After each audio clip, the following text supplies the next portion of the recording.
What Brett Kavanaugh will do, if indeed he is confirmed by the U.S. Senate, is he will push the Supreme Court that little bit to the right because he is more conservative than his predecessor, Anthony Kennedy, who's expected to leave the Supreme Court this summer. Brett Kavanaugh is a conservative, first of all. That's the most important part here. He is also very young. That is also very important. He's only 53. He was on stage with his young family. His parents were in the East Room here at the White House, which in theory, of course, means he would remain on the Supreme Court bench for a long time. A little bit of an establishment figure as well, of sorts. He's a federal appeals court judge. He was born in Washington, D.C., nominated to that federal appeals court by George W. Bush when he was the president. He actually worked for Anthony Kennedy, the man who would be his predecessor in the Supreme Court.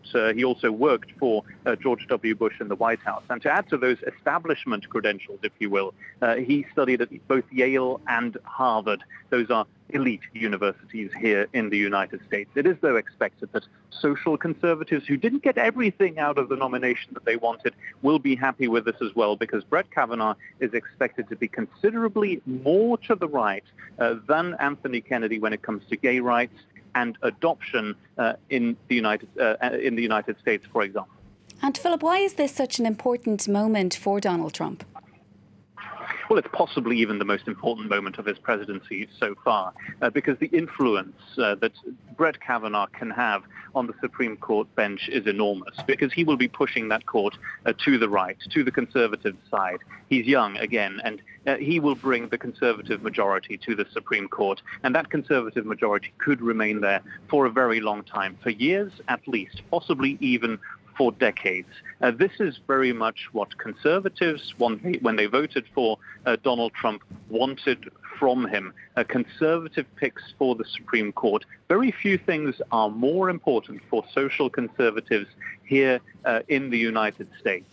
They will very much support this kind of a nomination. And Donald Trump, in effect, tonight got into the U.S. history books more than he ever has.